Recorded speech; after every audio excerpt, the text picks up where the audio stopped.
Welcome you all in the course Mechanical and Electrical Safety MIS 024.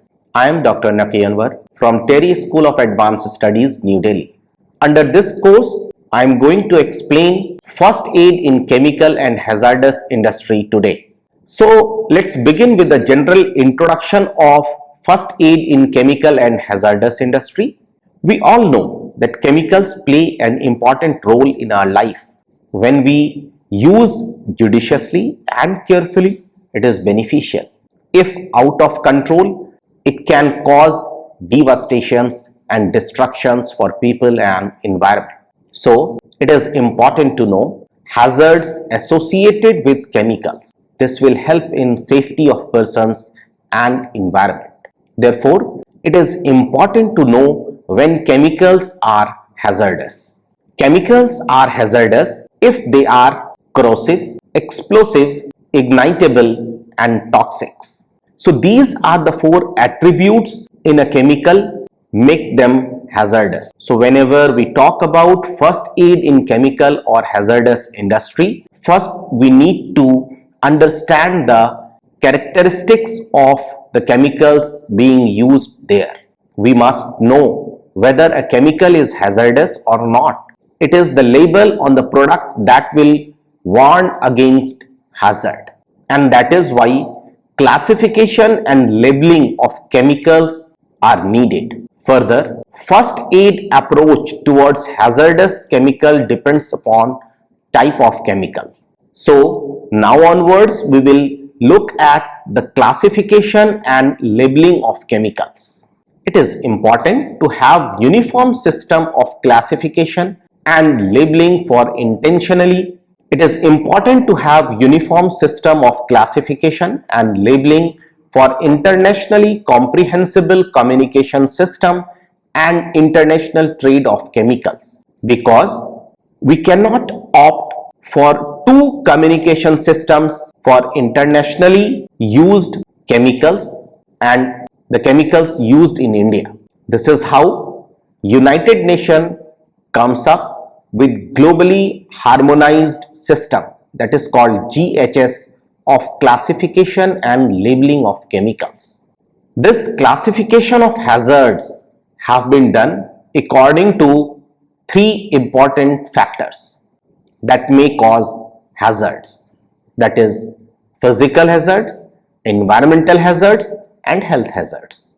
Physical hazards group has further divided into separate classes such as explosives, flammable gases, oxidizing gases, etc. Likewise, health hazards group has been divided into separate classes such as acute toxicity, skin corrosion, serious eye damage, etc. Classification takes into account hazard class and hazard category. Every hazard class has certain appropriate hazard category. Hazard category signifies severity of hazards. As for example, hazard class, acute toxicity from health hazard group has 5 hazard category. Category 1 denotes the most severe category, whereas category 5 is relatively low acute toxicity. So now we will look at hazard communication in a little detail. Once we are aware of hazard class and severity of hazard, that is hazard category of a chemical product, it needs to be communicated. Harmonized hazard communication system performs this task through globally harmonized system, that is GSS, labeling and safety data sheets.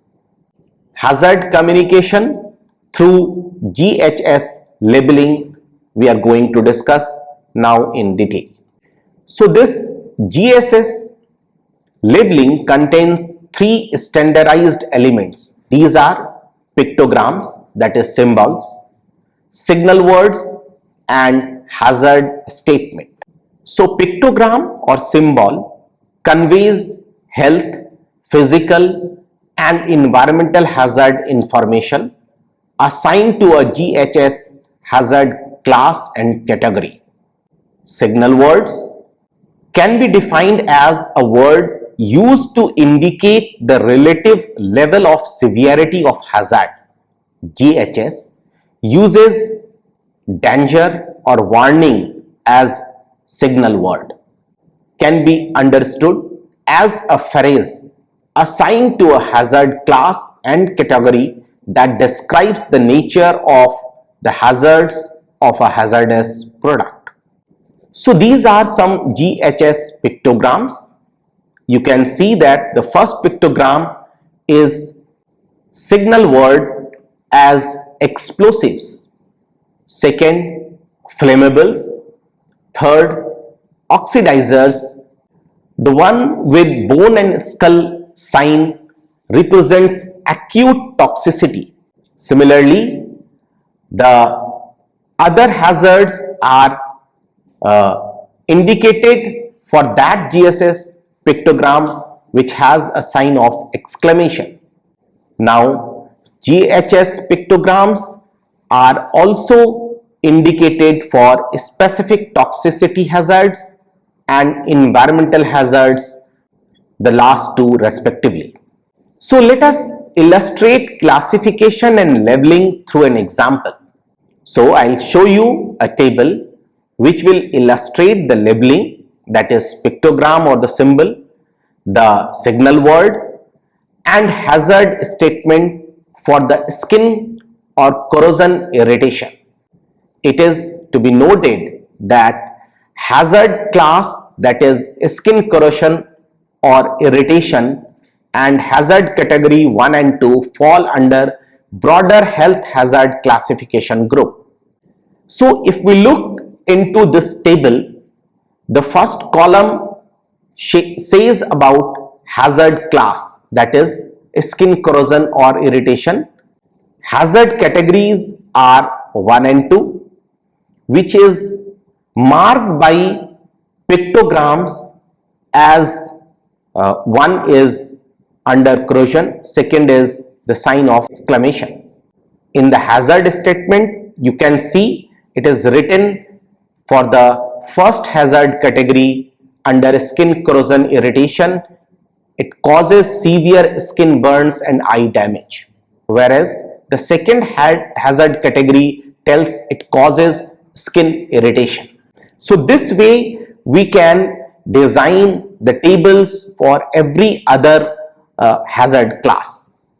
Now we will look at hazard communication through safety data sheets. The safety data sheets provides comprehensive information for use in workplace chemical control. Employees and workers use SDS, that is safety data sheets, as sources of information about hazards and to obtain advice on safety precautions. The information in the SDS should be presented using the following 16 heading in the order given below. So the SDS, that is safety data sheets, should have first identification, second hazards identification, third composition or information on ingredients, fourth first aid measures, 5 firefighting measures, 6 accidental release measures, 7th handling and storage information, 8th exposure controls or any personal protection required, 9th physical and chemical properties and safety characteristics, stability and reactivity characteristics, 11th toxicological information of the chemical, 12th ecological information, 13th disposal considerations, 14th transport informations, 15th regulatory informations, and 16th any other information which has not been covered in the above 15 informations. Each section of SDS should have the specified minimum information.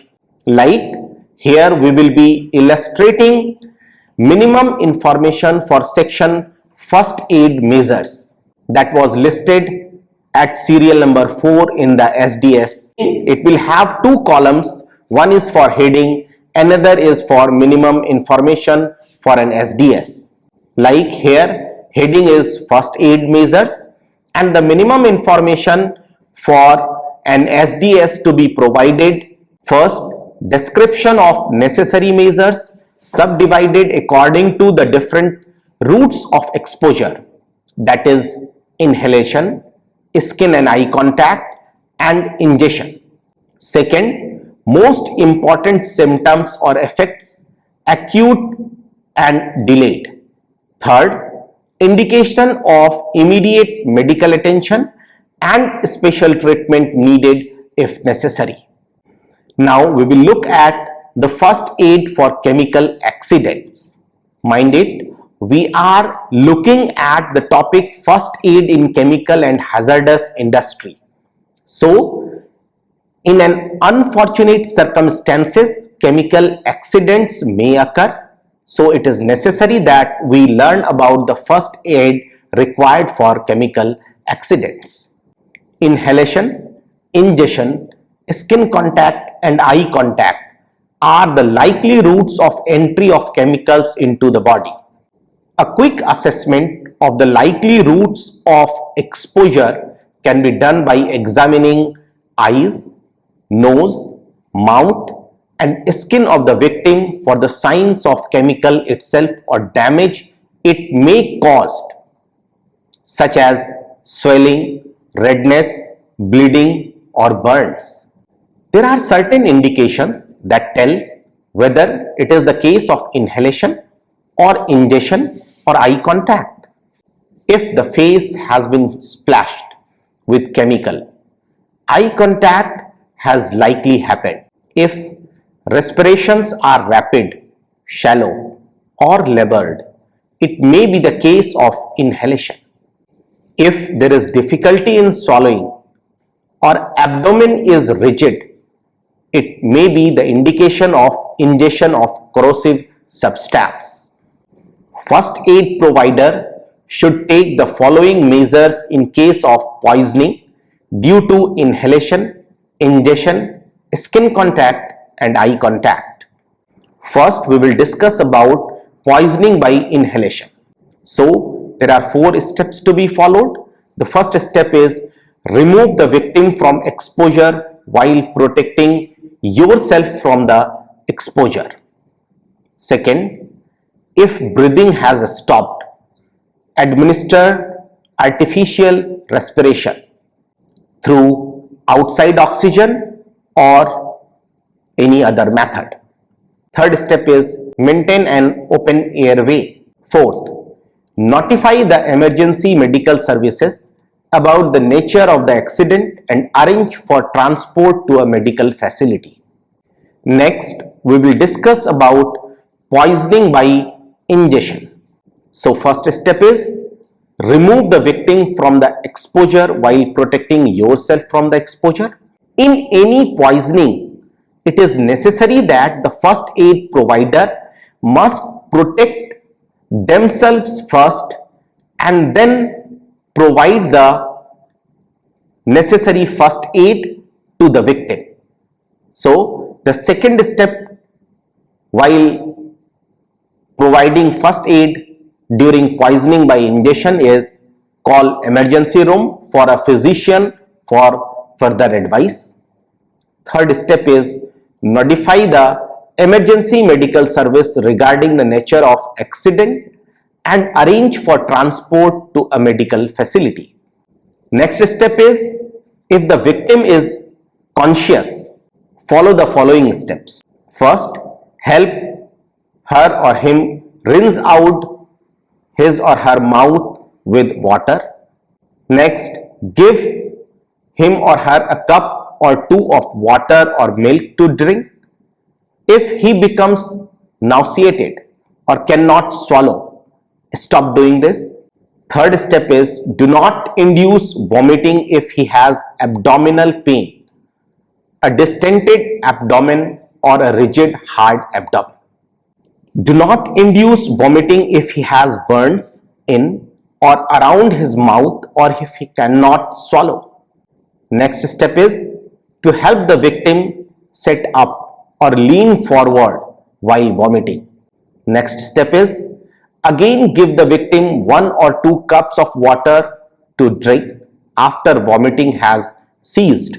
Next, keep talking with her or him to prevent sleepiness. Now, if the victim is unconscious, obviously we need to follow different steps, not as in step 4 we have already discussed. Rather, if the victim is unconscious, then we have to maintain an open airway so that air can be circulated very easily. Second, arrange for transport to the nearest medical facility, and for this second step, it is necessary that we keep a record of all the medical facilities nearby which can treat the victims exposed to chemical hazards. Third, stand by to administer artificial respiration and CPR if needed. So, in this particular case, the first aid provider must be commensurate with the procedure of CPR and artificial respiration. Fourth, be sure to wipe or rinse all traces of the chemical from in and around the victim's mouth before giving artificial respiration. This is in line with our discussion that in case of chemical or hazardous victims treatment, first we need to protect ourselves as a first aid provider. Now we will discuss about the poisoning by skin contact. In this particular case, first remove the victim from the contaminated area. Second, remove the victim's clothing and shoes from affected area. This is needed as there is a high chance that the clothing and the shoes are already contaminated from the poisoning coming from the affected areas. So removing the victim's clothing and shoes are important, which is the second step. Now continue to flush with water until all traces of the chemicals are gone. Rinse for at least 15 minutes. Now if you see that all the contaminated areas are cleaned or all the contaminations have visibly gone, then fine, or otherwise rinsing may be required for more than 15 minutes. Now the last is poisoning by eye contact. That is, if the contaminations are gone into the eye. So the first is we must remove the victim from the contaminated area.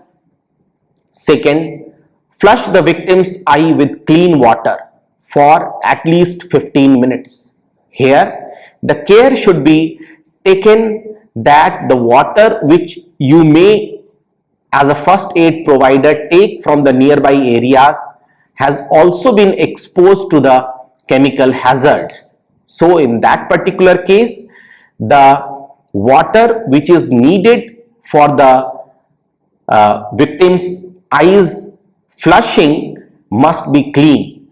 If needed, go for clean water, that is bottled water or the water which remains airtight. Third step is ask the victim to look up and down and side to side as you rinse. This is necessary, and in that way it will also give us an idea that whether the victim is still conscious or not.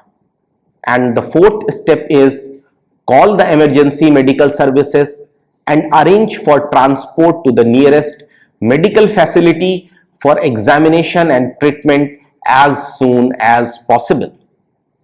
So, we are at the end of our lecture, and in this particular lecture, what we have studied is related to first aid in chemical and hazardous industry. So we have discussed that what are the chemical and hazards, what are the chemical hazards that may cause in a chemical and hazardous industry, and how a first aid provider can prevent the victim from getting multiple injuries, severe injuries when they are exposed to chemical hazards.